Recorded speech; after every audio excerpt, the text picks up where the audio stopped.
बहुत स्वागत है आपका सच की आवाज में और मैं हूं आपके साथ निशांत दीक्षित। एक तरफ शोर है सफलता का, दूसरी तरफ धुआं है मजहब का। आखिर क्या होता है जब हाल ही में एनटीए यानी नेशनल टेस्टिंग एजेंसी द्वारा आयोजित नीट एग्जाम के परिणाम आते हैं?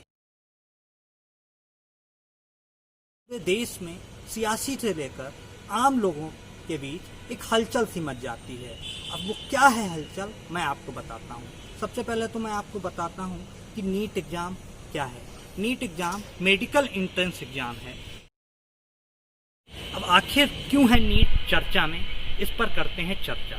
सबसे पहले तो मैं आपको बताना चाहूँगा, इस समय आईपीएल भी चल रहा है। मैं आईपीएल के एग्जाम्पल से आपको समझाता हूँ कि कोई भी मैच मान लीजिए टाई हो जाता है दो टीमों के बीच, तो हम लोग क्या करते हैं, सुपर ओवर।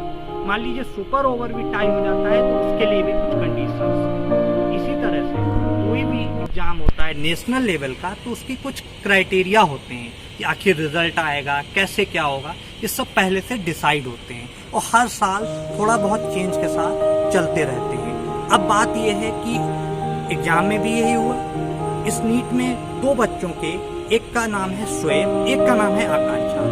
दो बच्चों के 720 आउट ऑफ 720 आते हैं।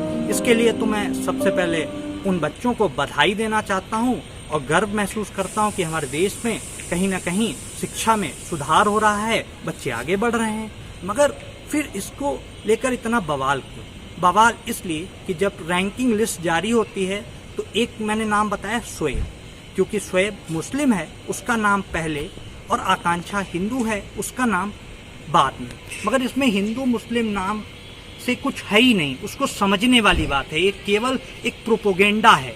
वो कहते हैं ना कि ये सियासी ताजिन साहब मुल्क को बेच देंगे और आप बस हिंदू मुस्लिम करते रहेंगे, तो इनके चक्कर में मत पड़िए। सबसे पहले आपको समझना है कि वो क्राइटेरिया क्या हैं। उसके 4 क्राइटेरिया हैं। सबसे पहला क्राइटेरिया है कि जिस बच्चे के बायोलॉजी में ज़्यादा नंबर होते हैं उसको मतलब प्रायोरिटी दी जाती है। मतलब मान लीजिए किसी बच्चे के बायोलॉजी में 12 नंबर हैं और दूसरे के 9 नंबर हैं, तो जिसके 12 होंगे उसको रैंकिंग लिस्ट में पहले रखा जाएगा।